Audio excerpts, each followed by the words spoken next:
নমস্কার বন্ধুরা, আমি সুপ্রদীপ দাস। আপনারা দেখছেন শ্রীনিবা ফ্রেন্ডস গার্ডেন চ্যানেল। আজকে যে বিষয়টি নিয়ে বলবো সেটা হলো যে এই যে বর্ষাকালে লেবু গাছের কি পরিচর্যা করব। এই বর্ষাকালে কিন্তু আমাদের কিন্তু গাছের যেমন গ্রোথ হয় তেমনি অনেক কিন্তু সমস্যাও কিন্তু গাছের আসে। যেমন ধরেন এই যে বৃষ্টি হচ্ছে প্রচণ্ড পরিমাণে, এই বৃষ্টির ফলে কি হয়, অনেক সময় টবে প্রচণ্ড পরিমাণে জল জমে থাকে।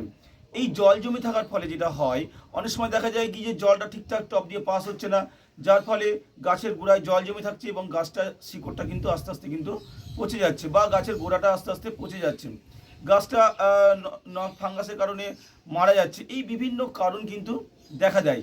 আবার দেখা যায় কি যে এই যে বর্ষাকালে প্রচণ্ড পরিমাণে বৃষ্টির ফলে গাছের কিন্তু একটা প্রচণ্ড পরিমাণে গ্রোথ নাই এবং এই সময় গাছে কচি কচি পাতাও বেরোয়। এই কচি কচি পাতা বেরোনোর সময় দেখা যায় কি যে প্রচণ্ড পরিমাণে কিন্তু ফাঙ্গাসের কিন্তু আক্রমণ হয় এবং তার সঙ্গে কীট পতঙ্গের কিন্তু প্রচণ্ড পরিমাণে কিন্তু আক্রমণ হয়। পাতাগুলোকে খেয়ে নেয়, তবে গাছের দেখা যায় কচি কচি মানে যে মাথাগুলি সেগুলিকে দেখা কেটে দিচ্ছে, এগুলো কিন্তু হয়। এছাড়াও এই সময় গাছে প্রচণ্ড পরিমাণে কিন্তু ফুলও আসে আর ফাঙ্গাসের আক্রমণটাও কিন্তু প্রচণ্ড পরিমাণে থাকে। তো এই সময় কি পরিচর্যা করবে এইসব বিষয়ের উপর, সেগুলো নিয়ে যেমন সম্পূর্ণ ভিডিওটা থাকছে। তার পাশাপাশি এই সময় যে প্রচণ্ড পরিমাণে বৃষ্টি হচ্ছে, যার ফলে কী হয়, গাছে কী ধরনের খাবারটা এখন আমি ব্যবহার করব, যেই খাবারটা ব্যবহার করলে গাছের জন্য খুব দুর্দান্ত কাজ করবে। এবং অনেক সময় কী হয়, টবে আমরা খাবার দিচ্ছি কিন্তু টবে জল জমে থাকছে, যার ফলে কী হচ্ছে, জলটা বারবার ফেলতে হচ্ছে, যার জন্য যে খাবারটা দিয়েছি আমরা সেই খাবারটা পড়ে যাচ্ছে। তো এই যে খাবারটা পড়ে যাচ্ছে কিন্তু, যার ফলে কী হচ্ছে, গাছের কোনো কাজে লাগছে না। তাহলে কী ধরনের খাবার দেবো সেটাও কিন্তু আজকের ভিডিওতে কিন্তু আমি আপনাদেরকে আজকে বলবো। এছাড়াও গাছের দেখা যায় কি যে ফুল আসছে প্রচণ্ড পরিমাণে, ফুলগুলি দাঁড়াচ্ছে না, ঝরে যাচ্ছে, সেটারও কারণ যেমন বলবো, এবং ফুল যাতে ঝরে না যায় সেটাও বলবো। যাদের কাছে এখন ফল আছে সেই ফলগুলি দেখালে বাড়ছে না, সেগুলি যাতে বাড়ে তার জন্য কি করতে হবে সেটা বলবো। এবং অনেকেই মালটা মৌসম্বি, ভিয়েতনাম পাকিস্তানি মৌসম্বি বা কমলা এটা লাগাই আমরা অনেকে, বা পাকিস্তানি কমলা অনেকে লাগাই। তো এই যে এই জিনিসগুলো যখন লাগাচ্ছি, এই ফলগুলি আমরা একটু মিষ্টি ভাব চাই। তো এই ফলগুলিতে কী করে, এই গাছগুলিকে কি করলে গাছের ফলগুলি মিষ্টি হবে সেটা কিন্তু আজকে আপনাদের কিন্তু পুরোটা কিন্তু বলবো। এছাড়াও গাছে অনেক অসুখ বিসুখ কিন্তু দেখা দেয়, এইগুলিরও ট্রিটমেন্টটা সম্পর্কে আজকে আপনাদেরকে বিস্তারিতভাবে বলবো। আর বর্ষাতেও গাছে কিছু কিছু খাবারের ঘাটতি হয়, সেটাও কিন্তু আপনাদেরকে বলছি। প্রথমেই বলি যে টবের গোড়ায় যে জল জমে যায়, এটা কিন্তু বর্ষাকালে আমাদের সবচেয়ে বড় একটা সমস্যা। এই টবের গোড়ায় জল যদি জমে যায়, তাহলে গাছের গোড়ায় যদি অনেক দিন ধরে জল জমে থাকে, জল পাসিং যদি ঠিকঠাক না হয়, তাহলে দেখা যাবে কি যে গাছের গোড়াতে বা শিকড়ে এক ধরনের কিন্তু রোগ লেগে যাবে, ফাঙ্গাস লেগে যাবে এবং গাছটা কিন্তু একসময় মারা যায়। তো কি করব? দেখুন, এই সময়তে গাছের গোড়ায় জল জমতে দেওয়া যাবে না। বৃষ্টি হয়েছে, থেমে গেছে বৃষ্টি, তাহলে টবের গোড়ায় জল জমে থাকলে সেই জলটাকে কিন্তু আপনাকে কিন্তু কাত করে কিন্তু ফেলে দিতে হবে। এইটা যেমন করতে হবে। পাশাপাশি অনেক সময় কী হয় যে টবের গোড়ার টবের যে মাটিটা আছে অনেক সময় শক্ত হয়ে যায়, যার ফলে একটা লাঠি দিয়ে যদি টবের মাটিগুলোকে যদি একটু গর্ত করে করে ফুটো করে দেওয়া যায় একদম টবের শেষ পর্যন্ত, তাহলে অনেক সময় দেখা যায় কি জলটা কিন্তু পাস হয়ে যাচ্ছে। এটা কিন্তু আপনাদের কিন্তু করতে হবে। আর সবচেয়ে বড় ব্যাপার যে যখন আমরা গাছ লাগাবো না, তখনই কিন্তু আমাদের কিন্তু যে বিষয়টি নজর দিতে হবে সেটা হলো যে টবে জল পাসিংয়ের ব্যবস্থাটা। দেখুন, আমি আমার গাছ যখন লাগিয়েছি, দেখুন কীভাবে আমি জল পাসিংয়ের ব্যবস্থাটা করেছি। দেখুন, এই পদ্ধতিতে যদি আপনারা জল পাসিংয়ের ব্যবস্থাটা করেন না, তাহলে কিন্তু দেখবেন এক ফোঁটা কিন্তু টবে কিন্তু জল আটকাবে না এবং যে টবের ফুটোটা থাকে সেই ফুটোটা কিন্তু বন্ধ হওয়ার কোনো প্রশ্ন কিন্তু আসবে না।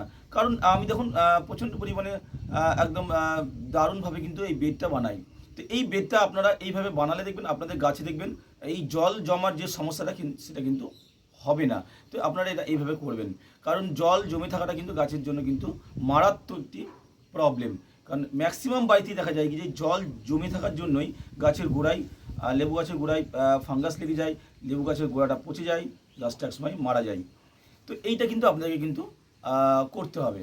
আর এই সময় বর্ষার সময় দেখা যায় কি যে আরেকটা প্রবলেম, যে অনেক সময় গাছের গোড়ার ডালগুলি শুকিয়ে যায় এবং শুকিয়ে গিয়েও ডাইব্যাক হয়ে গিয়েও অনেক ডাল এতটাই শুকিয়ে যায় যে বড় বড় মেন ডালগুলো দেখা যায় গিয়ে শুকিয়ে মারা যাচ্ছে।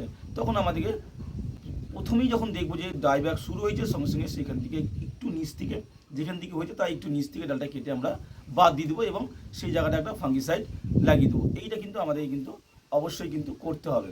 এরপর যেটা আসি সেটা হচ্ছে গাছে কিন্তু এই সময় কিন্তু যেহেতু প্রচণ্ড পরিমাণে কচি কচি পাতা বেরোয় এবং কচি কচি ডালও বেরোয়, তো যার ফলে কী হয়, প্রচণ্ড পরিমাণে কিন্তু কীটপতঙ্গের কিন্তু আক্রমণ হয়। এই কীটপতঙ্গের আক্রমণের হাত থেকে কিন্তু গাছকে কিন্তু বাঁচাতে হবে, কারণ বর্ষাকাল, বৃষ্টি হচ্ছে, গাছের গ্রোথ বেশি।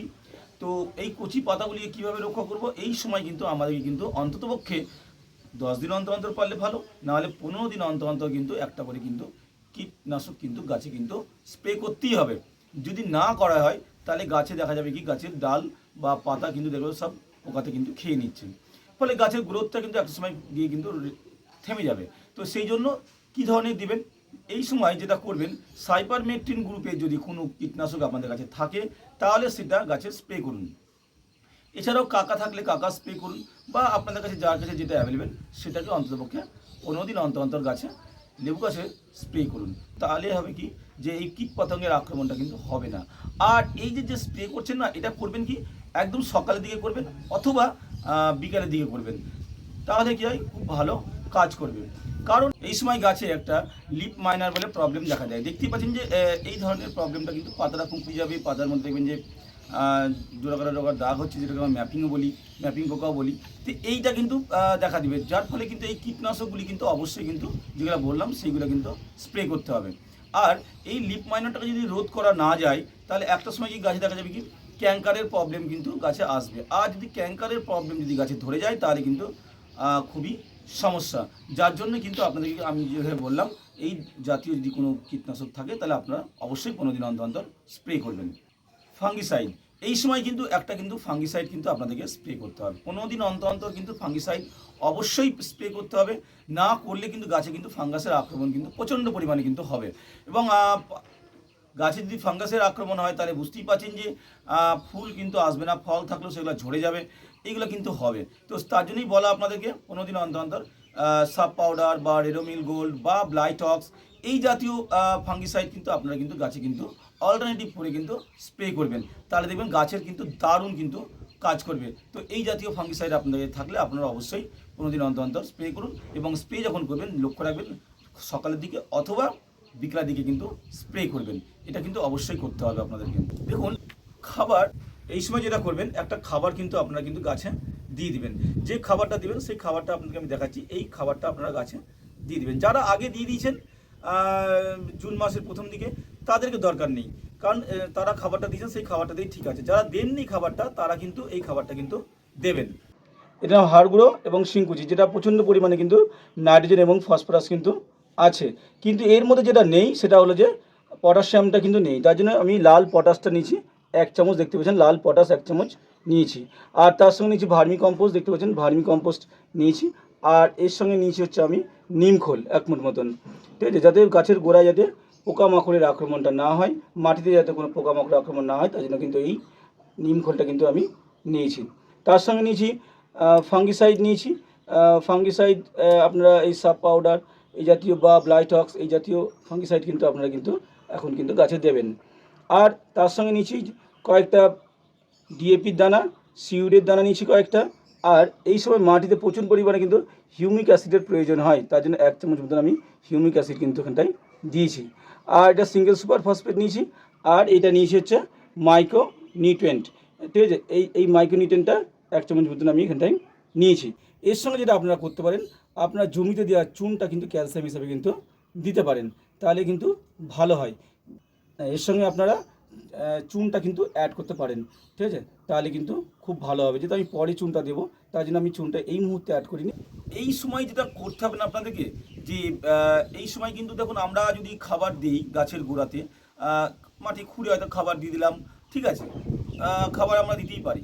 তো এই বর্ষা চলাকালীন প্রচণ্ড পরিমাণে বর্ষা আসছে, অথচ টবে আপনার জল জমে থাকে, আপনাকে বারবার টবের থেকে জল ফেলতে হচ্ছে, তাহলে কি হবে, দেখা যায় কি অর্ধেক খাবারটা কিন্তু পড়ে যাচ্ছে, যার ফলে কি হয় গাছের খাবারটা কিন্তু সঠিকভাবে কিন্তু পাচ্ছে না। তার জন্য আপনাদেরকে বলা, যদি এরকম প্রবলেম থাকে বা আপনারা এছাড়াও দিতে পারেন, যাদের এই প্রবলেমটা নেই তারাও দিতে পারেন, সেটা হচ্ছে যে আপনারা এমন খাবার দিবেন যাতে গাছে স্প্রে করে দেওয়া যায় পাতাতে। যেদিন দেখবেন যে ওয়েদার রিপোর্টটা খুব ভালো সেদিন কিন্তু আপনারা কিন্তু দিতে পারেন। কেমন করে কী কী দিতে পারেন, যে আপনারা ব্যালেন্স এনপিকে আপনারা কিন্তু দিতে পারেন, যেমন 20-20-20 বা 18-18-18 বা 19-19-19, এই জাতীয় ব্যালেন্স এনপিকে কে 1 লিটার জলে 4 গ্রাম মতন দিয়ে আপনারা গুলে নিলেন, গুলে নিয়ে আপনারা কিন্তু স্প্রে করে কিন্তু গাছে দিতে পারেন। এটা একটা খুব ভালো। বা 0050 এটাও কিন্তু আপনারা কিন্তু গাছে স্প্রে করে কিন্তু দিতে পারেন। এই সময় যেটা করবেন, আপনার গাছে কিন্তু একটা মাইক্রোনিউট্রিয়েন্টস কিন্তু অবশ্যই কিন্তু স্প্রে করবেন। সেই মাইক্রোনিউট্রিয়েন্টসটা সেটা এগ্রোমিন গোল্ড হতে পারে, বা আপনাদের কাছে যার কাছে যেটা অ্যাভেলেবেল আছে সেটা করতে পারেন, বা স্টামিন করতে পারেন। তো এখানে লক্ষ্য রাখবেন যে যেমন করছেন মাইক্রোনিউট্রিয়েন্টস, তার পাশাপাশি কিন্তু গাছে কিন্তু এই সময় কিন্তু আরেকটা জিনিসের ঘাটতি হয়, সেটা হচ্ছে যে বোরন এবং জিঙ্কের চাহিদা কিন্তু প্রচণ্ড পরিমাণে থাকে। তো আপনারা বোরন বা জিঙ্ক সেটা মাটির সঙ্গে মিশিয়ে দিতে পারেন, বা যদি আপনাদের দেখবেন যে এমন কোনো মাইক্রোনিউট্রিয়েন্টস আছে যেখানটায় দেখবেন যে বোরন এবং জিঙ্ক আছে, সেই জাতীয় মাইক্রোনিউট্রিয়েন্টস কিন্তু আপনারা কিন্তু দিতে পারেন। যেমন ধরুন স্টামিন যেটা আছে, স্টামিনটা কিন্তু আপনারা দিতে পারেন। এখানে দেখবেন বোরন জিঙ্ক কিন্তু একটা ব্যালেন্স আকারে কিন্তু দেওয়া আছে। তো আপনারা কিন্তু এই বোরনের চাহিদা এবং জিঙ্কের চাহিদা কিন্তু অবশ্যই কিন্তু গাছে পূরণ করতে পারেন। কেন বললাম বোরন এবং জিঙ্কের চাহিদা? দেখুন বোরন যদি এই সময় দেওয়া হয় না, তাহলে গাছে দেখবেন যে আমি দেখাচ্ছি, দেখুন এই যে গাছে দেখছেন ফলগুলি, এই ফলগুলি কিন্তু ছোট হয়ে আছে। এটা কিন্তু খাবারের অভাব আছে, এবং ফলগুলি ছোট ছোট হয়ে আছে, ফলগুলি বাড়ছে না। এইটা একটা যেমন প্রবলেম। দেখুন ফলগুলিতে দেখুন অলরেডি পোকা ধরে যাচ্ছে, এবং ফলগুলিতে পচন ধরে যাচ্ছে। এই জাতীয় পচন এবং ফলগুলি বড় না হওয়া, ফলগুলিতে ফেটে যাওয়া, ফলগুলি ঝরে যাওয়া, প্রচণ্ড পরিমাণে ফুল আসবে এবং ফুলে পরাগরেণুর পরিমাণ বাড়াবে, এবং যার ফলে কী হবে, পরাগ সংযোগটা বাড়বে, এবং পরাগ সংযোগ বাড়লে কিন্তু গাছের কিন্তু ফুল থেকে ফলে কনভার্ট হওয়ার প্রবণতাটা কিন্তু বাড়বে। এই বিভিন্ন রোগের হাত থেকে কিন্তু রক্ষা করে কিন্তু বোরন। আপনাকে কিন্তু বোরনটা কিন্তু দিয়ে যেতে হবে। তাহলে বোরন যদি দেন তাহলে কিন্তু খুবই ভালো কিন্তু গাছে কাজ করবে। এটা কিন্তু অবশ্যই কিন্তু আপনাদের কিন্তু লক্ষ্য রাখতে হবে যে বোরনের ঘাটতি বা জিঙ্কের ঘাটতি কিন্তু যেন পূরণ হয়। আর এটা যেটা যে দেখবেন যে গাছে অনেক সময় আমরা মৌসুমি, মালটা বা এই জাতীয় ফল তো লাগাই, এবং এই ফলগুলো লাগানোর পরে দেখা যায় কি যে ফলগুলো মিষ্টি হয়নি, অনেক সময় একটু টক টক ভাব আসছে বা মিষ্টি ভাবটা আসছে না। তো আপনারা যেটা করবেন, অবশ্যই কিন্তু গাছে কিন্তু প্রচণ্ড পরিমাণে ক্যালসিয়ামের চাহিদা কিন্তু থাকে। আপনারা ক্যালসিয়াম দিতে পারেন। তার পাশাপাশি কিন্তু আপনারা কিন্তু যেটা করতে পারেন সেটা হচ্ছে যে চুন, জমিতে যে চুন সেটা কিন্তু আপনার কিন্তু 1 চামচ বা হাফ চামচ টব অনুযায়ী আপনারা কিন্তু টবের মাটিতে কিন্তু মিশিয়ে দিতে পারেন। তাহলে দেখবেন গাছের ফল কিন্তু মিষ্টি ভাব আসবে, এবং ক্যালসিয়ামের অভাবে যে প্রবলেমগুলি সেগুলো কিন্তু সমস্যাগুলো মিটে যাবে। এটা কিন্তু আপনারা কিন্তু অবশ্যই কিন্তু করেন, যারা মৌসুমি বা ভিয়েতনাম বা মালটা লাগিয়েছেন, এই জাতীয় যারা ফল গাছগুলো লাগাচ্ছেন তাদের কিন্তু এটা কিন্তু দিতে হবে। আর এটা যেটা প্রবলেম দেখা যায়, এই যে গাছে দেখবেন যে ক্লোরোসিসের প্রবলেম হয়, এই যে ক্লোরোসিসের প্রবলেম বা লিপ মাইনার, এই জাতীয় প্রবলেম কিন্তু থাকে। তো ক্লোরোসিসের প্রবলেম বা লিপ মাইনারের ক্ষেত্রেও দেখবেন যে আপনারা যদি লিপ মাইনারটা হয় তাহলে দেখবেন খাবারটা ঠিকঠাক তৈরি হচ্ছে না।